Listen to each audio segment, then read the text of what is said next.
అందరికీ నమస్కారం. ఈరోజు వీడియోలో మీ ఇంట్లో కనుక ఈ 5 చెట్లు ఉంటే సాక్షాత్తు లక్ష్మీదేవి మీ ఇంట్లో ఉన్నట్లు. ఈ 5 చెట్లు ఉన్న ఇంట్లో తప్పక లక్ష్మీదేవి ఉంటుంది. ఈ చెట్లు ఉండే ఇంట్లో సిరి సంపదలకు లోటు ఉండదు. ఈ చెట్లను ఇంట్లో పెట్టుకుంటే లక్ష్మీదేవి యొక్క అనుగ్రహం పొంది ఐశ్వర్యవంతులుగా మారుతారు.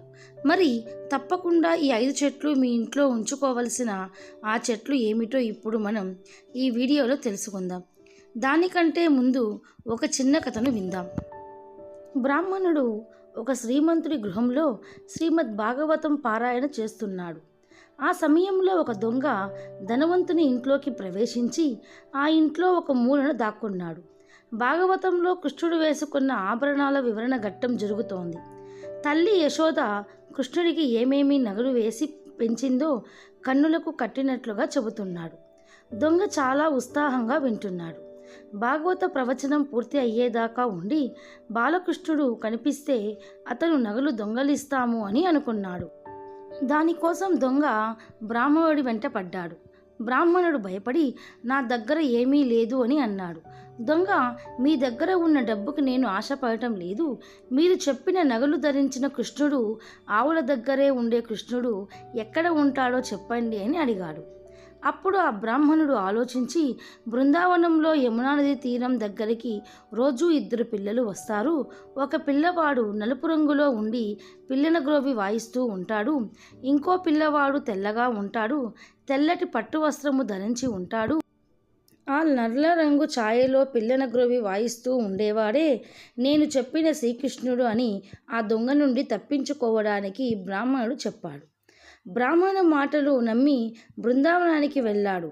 యమునా నది తీరం దగ్గర చెట్టు ఎక్కి కూర్చుని ఆ 2 పిల్లల రాక కోసం ఎదురు చూస్తూ కూర్చున్నాడు. ఇంతలో పిల్లల గోయి వాయిస్తున్న శబ్దం వినిపించింది. ఆ శబ్దం వచ్చే వైపు చూశాడు. 2 పిల్లలు వస్తూ ఉంటారు. ఆ అందమైన దృశ్యం చూసి చెట్టు దిగి పిల్లల దగ్గరికి వెళ్ళాడు దొంగ. బాలకృష్ణుణ్ణి చూడగానే దొంగ మనసు ఆనందం కలిగి అతని కళ్ళమ్మట నీళ్లు కారగా, ఏ తల్లి కన్న బిడ్డో ఇంత అందంగా ఉన్నావు అని అనుకున్నాడు. ఈ విధంగా దొంగ ఆలోచనలు మంచి మార్పు కలిగింది. అతను వెళ్ళి బాలకృష్ణుడు చేయి పట్టుకున్నాడు. కృష్ణుని స్పర్శ తగలగానే దొంగ చేసిన పాపములు అన్నీ కరిగిపోయాయి. ఎంత అదృష్టవంతుడో కదా. దొంగ బాలకృష్ణుని ఆ దొంగ అమాయకంగా ఎవరు నువ్వు అని అడిగాడు. దానికి కృష్ణుడు, నిన్ను చూస్తుంటే నాకు భయం వేస్తోంది, నన్ను వదిలి వెళ్ళిపో అన్నాడు. అప్పుడు దొంగ, దురాలోచనతో నిండి ఉన్న నా మనసు వల్ల నేను నీకు అలా కనిపిస్తున్నాను, నన్ను వదిలి వెళ్ళిపో అని మాత్రం అనకు అని ప్రాధేయపడ్డాడు. అప్పుడు బాలకృష్ణుడు దొంగకి అతను వచ్చిన పని గుర్తు చేసి తన వేసుకున్న నగలన్నీ ఇచ్చాడు. అప్పుడు దొంగ, ఇలా మీ నగలు అన్నీ నాకు ఇచ్చేస్తే మీ అమ్మ మిమ్మల్ని కోప్పడదా అని అడిగాడు. ఆయనకి కృష్ణుడు ఏమీ కోప్పడడు, ఎందుకంటే నా దగ్గర చాలా నగలు ఉన్నాయి, నేను నీకంటే పెద్ద దొంగని కదా, కానీ నీకు నాకు చిన్న తేడా ఉంది. నేను ఎంత దొంగతనం చేసినా ఎవరూ పట్టించుకోరు, పైగా నన్ను ప్రేమగా చిత్తచోర అని పిలుస్తారు.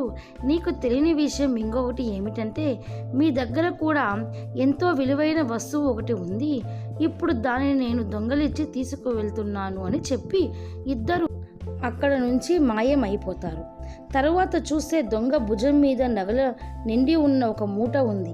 అది తీసుకొని ఆ దొంగ బ్రాహ్మణుడి దగ్గరకు వెళ్ళి జరిగిందంతా పూర్తిగా చెప్పాడు.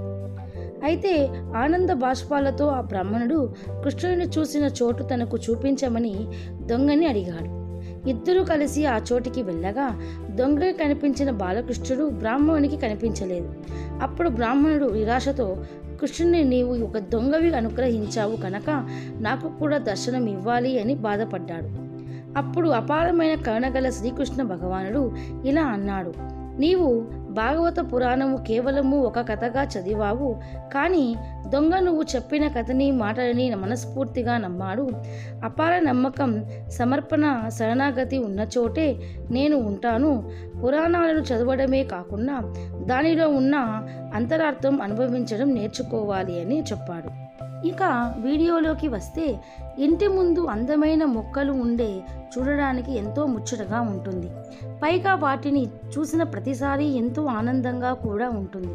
అంతేకాదు, ఇంటి ముందు అన్ని ఖాళీ స్థలములో చెట్లు ఉండే ఆరోగ్య సమస్యలు రావు. అలాగే స్వచ్ఛమైన గాలిని కూడా అందిస్తాయి. నిద్ర లేవగానే ఉదయాన్నే మొక్కలను చూడటం, వాటితో కాసేపు గడపడం లేదా ఆ చెట్ల కింద కాసేపు కూర్చోవటం వలన రోజంతా కూడా ఎంతో ఆనందంగా ఉంటారు. అందం ఆరోగ్యమే కాకుండా కొన్ని మొక్కలు అదృష్టం కూడా వస్తాయి. ఇంట్లో రకరకాల మొక్కలను పెంచుతుంటారు. అయితే కొన్ని మొక్కలకు సవ్య దిశలో పెట్టడం వలన అదృష్టం కలిగి వస్తుందని, ఏ ఏ మొక్కలు అదృష్టాన్ని అందిస్తాయో, ఏ దిశలో అయితే ఏ చెట్టు ఉంటే మంచిది ఇప్పుడు చూద్దాం. క్షమి చెట్టు వ్యాధులను నయం చేస్తుంది. క్షమి చెట్టుకు ఎక్కువగా శనిదేవునికి ప్రియమైన మొక్కగా భావిస్తారు. ఈ చెట్టును ఇంటి ముందు పెట్టి ప్రతిరోజు పూజించాలి. చెమి చెట్టు ఇంట్లో ఉంటే వ్యాధులు, అనారోగ్య సమస్యలు తొలగిపోతాయి. అలాగే అప్పులు, బాధలు కూడా తొలగిపోతాయి. రెండవది మనీ ప్లాంట్. మనీ ప్లాంట్ను లక్ష్మీదేవి స్వరూపంగా భావిస్తారు. ఇంట్లో ఈ మొక్క ఉంటే లక్ష్మీదేవి ఆనందిస్తుంది అంటారు. అలాగే అనారోగ్య సమస్యలు తొలగిపోతాయి, ఆర్థిక సమస్యలు కూడా తొలగిపోతాయి. దీనిని ఆగ్నేయ దిశలో నాటాలి. మూడవదిగా జాడే ప్లాంట్. గుండ్రని ఆకులు కలిగిన జాడే ప్లాంట్లను చాలా పవిత్ర చెట్టుగా భావిస్తారు. ఈ మొక్కను ఇంటి గుమ్మానికి కుడివైపు ఉంచాలి. అలాగే ఇది 1 మీటరు కంటే ఎక్కువగా పెరగకూడదు. జాడే మొక్క ఇంట్లో ఉంటే సమస్యలు తొలగిపోయి సంపద పెరుగుతుంది. ఇది పనిచేసే చోటు కూడా ఉండవచ్చు. తులసి చెట్టుకు కూడా చాలా పవిత్ర చెట్టుగా భావిస్తాం. ఇది ఇంట్లో ఉంటే బ్రతుకుల సమస్యలు తొలగిపోతాయి విశ్వసిస్తూ ఉంటారు. ఇదే కాకుండా ఈ చెట్టు ఆకులను దగ్గు, జలుబు వంటి వ్యాధులు నయం చేయటానికి కూడా ఉపయోగిస్తారు. తులసి చెట్టు ఎప్పుడూ దక్షిణ దిశలో మాత్రమే ఉండాలి. ఇక ఆఖరిగా వెదురు మొక్కలు. వాస్తు ప్రకారం వెదురు మొక్కలను చాలా పవిత్రంగా భావించాలి. అదృష్టాన్ని అందిస్తుంది. అందుకే దీనిని లక్కీ ట్రీ అంటారు. ఇంట్లో లేదా కార్యాలయంలో ఎర్రటి దారంతో కట్టబడిన వెదురు మొక్కల కట్టను ఉంచడం ద్వారా పవిత్రమైనదిగా భావిస్తారు. ఇది ఆర్థిక పరిస్థితిని బలపరుస్తుంది, ఇంటి సభ్యుల జీవితాలను కూడా పెంచుతుంది. కానీ మీరు ఈ మొక్కలు నాటిన కుండ లేదా కుండలో నీటిలో పాటు రాళ్ళు ఉంచాలి. కాబట్టి మీరు కూడా ఈ చెట్లు ఇంట్లో పెంచుకొని లక్ష్మీదేవి అనుగ్రహాన్ని పొందండి. ఫ్రెండ్స్, ఈ వీడియో నచ్చితే లైక్ చేయండి, షేర్ చేయండి. అలాగే మా ఛానల్ని ఫస్ట్ టైం కనుక చూస్తున్నట్లయితే ఇప్పుడే సబ్స్క్రైబ్ చేసుకొని పక్కనే ఉన్నటువంటి గంట సింబల్ని యాక్టివేట్ చేసుకోండి. అప్పుడే మేము పెట్టే ప్రతి వీడియో మీకు నోటిఫికేషన్గా వస్తాయి. Thanks for watching.